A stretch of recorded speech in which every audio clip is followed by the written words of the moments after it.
நாளைய தமிழகத்தை ஆள காத்து கொண்டிருக்கக்கூடிய உங்கள் விஜய், வருங்கால தமிழக முதல்வர், இரண்ட இந்தியாவின் எதிர்காலம், விடிய அரசை வீட்டுக்கு அனுப்பக்கூடிய வீட்டுக்கு வீடு விஜய். இங்கே இருக்கக்கூடிய கொம்பன்களை எல்லாம் எத்தனை கொம்பன்கள் வந்தாலும் சரி, நீங்கள் அனைவரும் ஊழல்வாதிகள். எங்கள் தலைவர் மீது ஒரு வார்த்தை கூட உங்களால் எந்த கொம்பனாலும் எங்கள் தலைவரை குறை சொல்ல முடியாது. ஒன்றை மட்டும் தெரிந்து கொள்ளுங்கள், மீன்வளத்துறை அமைச்சர் அவர்களே, இந்த ஆபீஸ் உங்கள் அலுவலகத்துக்கு எதிர்வரதான் இந்த நிகழ்ச்சி நடக்கிறது. இன்றும் 3 மாதம் மட்டும்தான் இது உங்களுடைய அலுவலகம்.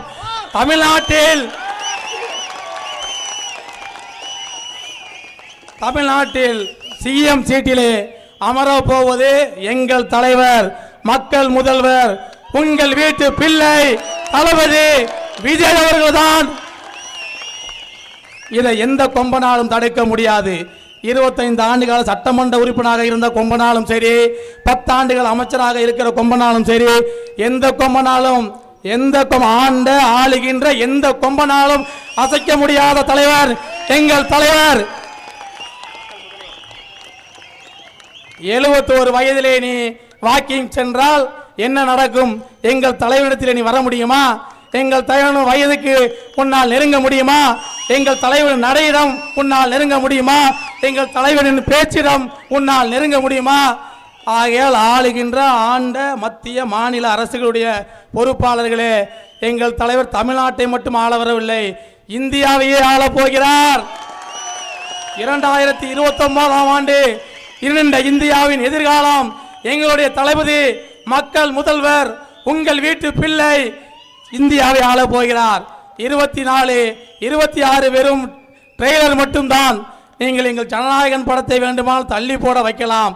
எந்த கொம்பனாலும் ஆட்சி கட்டிலே அமர்வதை எந்த கொம்பனாலும் தடுக்க முடியாது. இதில் மனதில் வைத்துக் கொள்ளுங்கள்.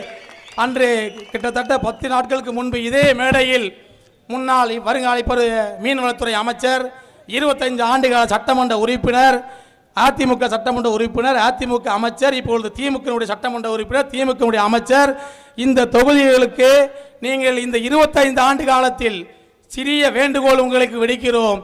25 ஆண்டு காலமாக நீங்கள் தான் சட்டமன்ற உறுப்பினர். புன்னக்காயல் பகுதியில் இருக்கக்கூடிய தண்ணீர் பீழ்ச்சி பிரச்சனையை கூட தீர்க்க முடியாத சட்டமன்ற பதவி எதற்கு உனக்கு? ராஜினாமா செய்துவிட வேண்டியதானே? நீங்கள் மீன்வளத்துறை அமைச்சர், புன்னக்காயல் மீனவ குடிகள் இருக்கக்கூடிய ஒரு இடம், அங்கே இருக்கக்கூடிய மீனவர் பிரச்சனையை 25 ஆண்டு காலம் தீர்க்க முடியாத உங்களுக்கு எதற்கு இந்த சட்டமன்ற உறுப்பினர் பதவி? எதற்காக இந்த அமைச்சர் பதவி? மீனவர்கள் இருக்கக்கூடிய ஏரியாக்களில் எல்லாமே உங்களால் பிரச்சனைகள் தான் வந்து கொண்டிருக்கிறது. ஓட்டுக்கு 500, 300 கோட்டர் பிரியாணி. 10 நாட்களுக்கு முன்பு நடந்த கூட்டத்திற்கு கூட அனிதா ராதாகிருஷ்ணன் அனைத்து ஏரியாக்களிலும் பெண்களுக்கு 300, ஆண்களுக்கு 500 சவால் விடுகிறோம். துட்டு இல்லாமல் ஒன்றால் கூட்டத்தை கூட்ட முடியுமா? அந்த திராணி இருக்கிறதா? யாரை பார்த்து? எங்கள் தலைவனை பார்த்து கேட்கிறாயா? ஓட்டுக்கு 500 ரூபாய் கொடுக்க முடியாமல் அல்லது கொடுக்காமல் நீனும் போட்டி போடு. எங்கள் தலைவர் கழுதையை குதிரையை நிறுத்தி வெற்றி பெறுவார் என்பதை இந்த மேடையின் வாயிலாக சவாலாக தெரிவித்துக் கொள்கிறோம். நாங்கள் என்றோ விசிலடிச்சான் குஞ்சுகள் என்று நீ எண்ணிக்கொண்டிருக்கிறாய். தமிழகத்திலே 2 ஆண்டுகளில் கட்சி ஆரம்பித்து இவ்வளவு பெரிய இளைஞர் கூட்டத்தை கூட்டிய யாருமே இல்லை. அதை எண்ணி பார்த்து கொள்ள வேண்டும். நீங்கள் பல கட்சியிலே பயணித்திருக்கிறீர்கள், உங்களுக்கு தெரியாது ஒன்றுமில்லை.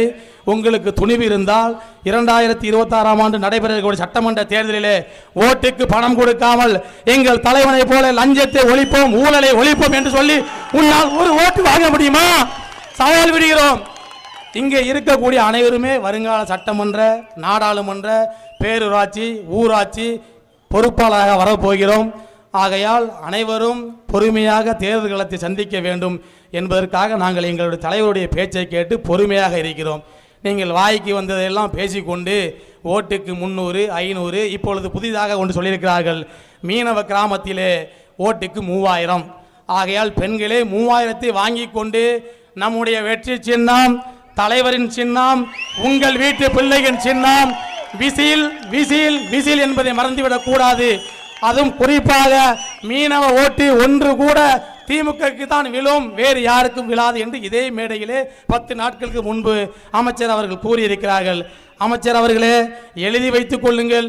வீரபாண்டிய பட்டணமாக இருந்தாலும் சரி, அமளி நகராக இருந்தாலும் சரி, ஆலந்தலையாக இருந்தாலும் சரி, மணப்பாடாக இருந்தாலும் சரி, கல்லாமொழியாக இருந்தாலும் சரி, அல்லது புன்னக்காயலாக இருந்தாலும் சரி, கொம்புத்துறையாக இருந்தாலும் சரி, சிங்கித்துறையாக இருந்தாலும் சரி, ஒரு ஓட்டு கூட மீனவ பெண்களின் ஓட்டு உங்களுக்கு விழாது. எழுதி வைத்துக் கொள்ளுங்கள்.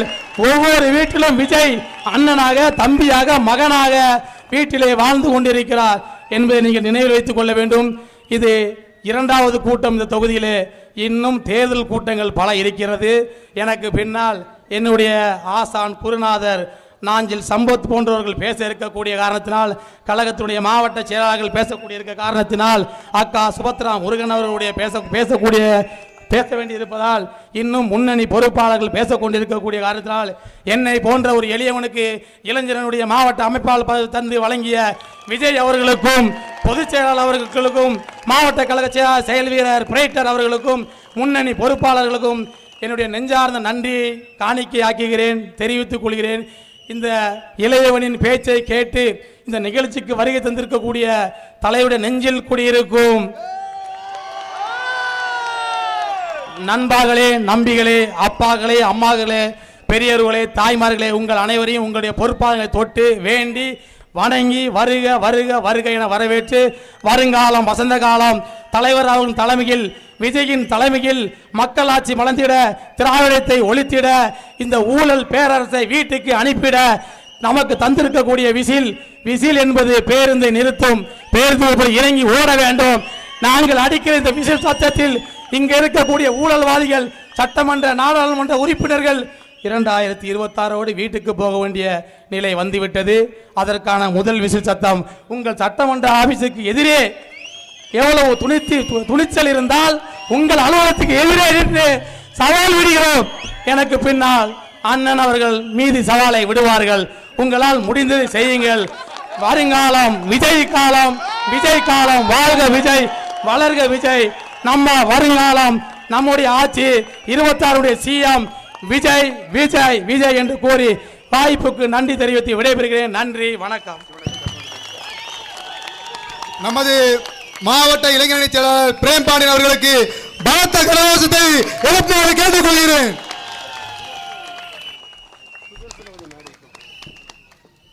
நாசரேத் நகர செயலாளர் திரு சுதர்சன் அவர்கள் மேடைக்கு வருமாறு அன்போடு அழைக்கின்றோம்.